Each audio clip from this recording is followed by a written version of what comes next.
Bonjour chers téléspectateurs, il est 20 h et ce soir, nous allons vous parler de l'haussmannisation de Paris. Qui est le baron Haussmann? Comment Paris a été métamorphosé durant les dernières années? Bonne soirée et bon visionnage.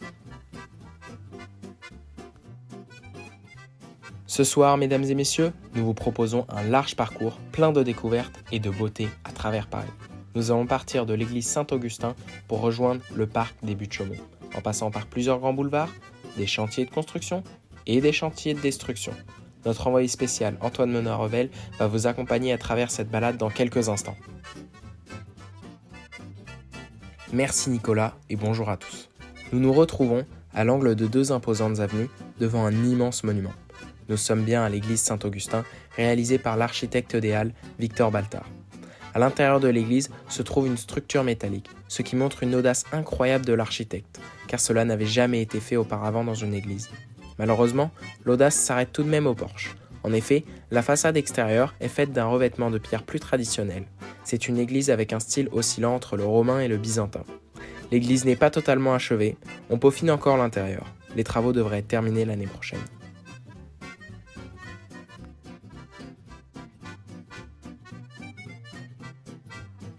Nous arrivons au printemps. Ce magasin a ouvert il y a 5 ans. C'est un magasin de 20 000 m². C'est immense. C'est le plus grand magasin jamais créé. C'est aussi le premier magasin à électrifier son enceinte. 4 machines à vapeur permettent de produire les 500 chevaux d'électricité nécessaires pour ce bâtiment.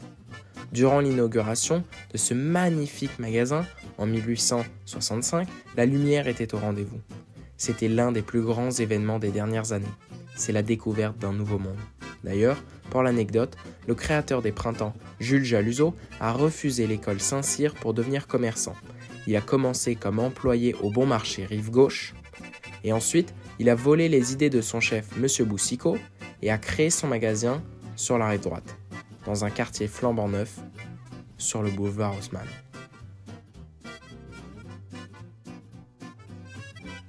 Maintenant, nous arrivons à l'Opéra Garnier. Les travaux ont débuté en 1861, il y a 9 ans déjà.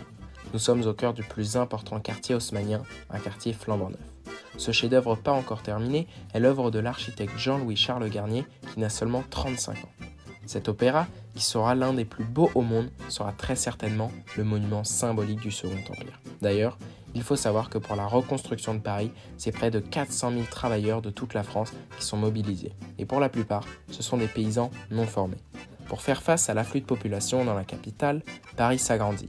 Les quartiers d'Auteuil, Passy, les Batignolles, Montmartre, La Chapelle, La Villette, Belleville, Charonne, Bercy, Vaugirard et Grenelle sont récupérés par la mairie et appartiennent dès à présent à Paris. On passe ainsi de 12 arrondissements à 20. Ces nouveaux quartiers abritent les nouveaux arrivants, ouvriers et artisans attirés par les grands travaux, et les habitants expulsés du centre de Paris en chantier.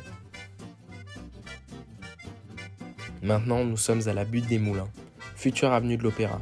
Ici, des centaines de pâtés de maisons sont détruits, jugés insalubres. Les travaux sont de jour et de nuit. Les travailleurs sont illuminés grâce à des projecteurs pour les éclairer la nuit. Là où actuellement des maisons sont détruites, sera dans le futur l'avenue de l'Opéra. Haussmann pense que toutes les avenues autour de l'Opéra sont très stratégiques. D'ailleurs, il faut savoir que dans Paris, c'est environ plus de 95 km de rues nouvelles et la largeur moyenne des rues passe de 12 mètres en 1852 à 24 en 1860. Et nous retournons sur le boulevard Haussmann. Laissez-moi vous parler des immeubles haussmanniens. Il faut savoir que dans une même avenue, tous les immeubles doivent se ressembler. Ils se basent tous sur un modèle. Cela permet l'harmonie de l'avenue. On peut voir à la façade de ces immeubles majestueux certaines différences entre les étages. Au rez-de-chaussée, on retrouve les concierges et les commerces, et au deuxième étage se trouve la bourgeoisie aisée. On peut remarquer des beaux balcons et une belle hauteur sous plafond, de belles ouvertures et de beaux cadres de fenêtres. Au troisième étage, la petite bourgeoisie, parfois endettée, qui reçoit la visite d'un huissier. Et au dernier étage, les plus pauvres, les artistes, les familles sans sous ou les personnes isolées. Dans ce beau boulevard, comme dans toutes les autres avenues parisiennes, on peut remarquer l'importance que l'on donne aux arbres. Ils jouent un rôle essentiel dans le nouveau Paris. On laisse place aux arbres et à la végétation. Des squares sont prévus au cœur de la ville. Des espaces verts plus importants sont aussi aménagés sous la direction de l'ingénieur Alphand, un homme d'Haussmann. C'est ainsi que sont aménagés les bois de Boulogne, Vincennes, le parc Monceau, le parc Montsouris et le parc des Buttes-Chaumont. On prévoit un ensemble d'espaces verts de 1800 hectares à la fin du siècle. Maintenant, nous sommes sur le boulevard Sébastopol, une des artères de la ville, la première percée qui mène à la première gare du Nouveau Paris, la gare de l'Est. Tous les nouveaux axes dans Paris ont un mobilier urbain spécifique, bancs, réverbères, colonnes Maurice, Vespasienne et des kiosques. D'ailleurs, vous pouvez apercevoir un omnibus de la Compagnie Générale des Omnibus, cette compagnie qui compte 25 lignes dans Paris, dont 503 omnibus tractés par 6700 chevaux.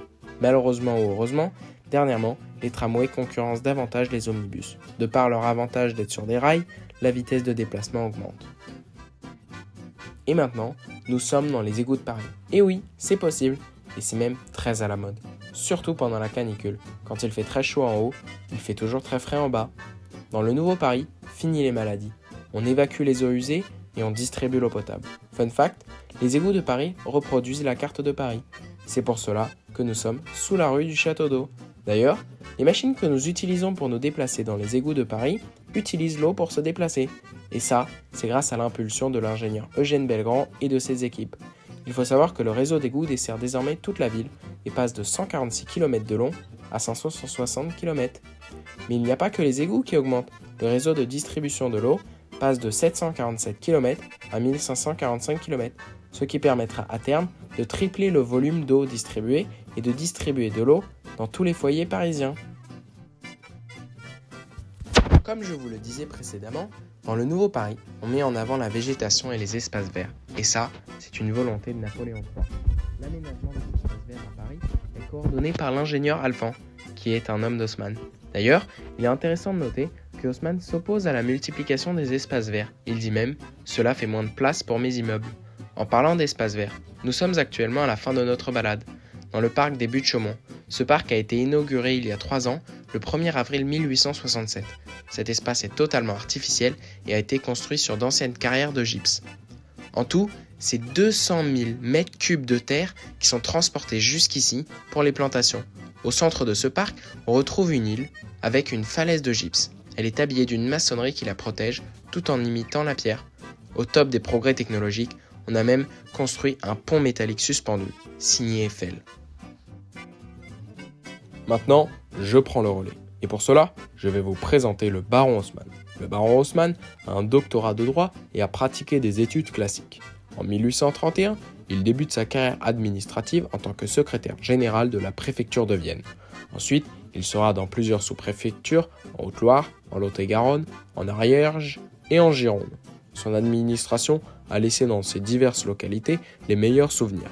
Haussmann a reçu l'estime des gens de tout parti. Le 22 juin 1853, il est nommé préfet de la Seine. Depuis lors, il a su se montrer digne de confiance de notre Saint-Empereur. Depuis 1853, il réalise le Nouveau Paris. Depuis 1857, il est sénateur et a reçu plusieurs ordres de la Légion d'honneur jusqu'à être grand officier en 1856.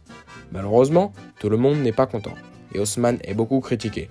La réalisation du Nouveau Paris coûte énormément d'argent, s'ajoute à cela l'importance des expropriations et des expulsions, l'ampleur des démolitions et de la disparition des bâtiments historiques. C'est pour cela que certains décrivent Haussmann comme un castor constructeur. Un démolisseur, quoi. Pourquoi avez-vous choisi le baron Haussmann pour rénover Paris ? Il a su prouver à travers ses différents postes qu'il ait été à la hauteur d'une administration et d'un niveau d'élite que j'attendais pour mes travaux. En plus, Georges est apprécié par tous et cela est essentiel pour la réalisation d'un chantier aussi gigantesque et aussi phénoménal que celui de mon empire. Si vous deviez résumer l'œuvre de Haussmann en 3 phrases, que diriez-vous ? En premier, je mettrai en avant l'importance qu'il a accordée aux équipements et en deuxième, la création d'une ville bourgeoise. L'édification d'un ensemble urbanistique cohérent est aussi une partie essentielle de son chef-d'œuvre. Êtes-vous fier de Haussmann et de ce qu'il accomplit ? Paris est à la hauteur de votre empire ? Oui, je suis très fier du baron Haussmann et du Nouveau Paris. La ville a tellement bien évolué ces dernières années, la santé est meilleure, la vie est meilleure, les divertissements y sont meilleurs, tout n'est pas terminé, Mais Paris sera la ville à la hauteur de mon empire.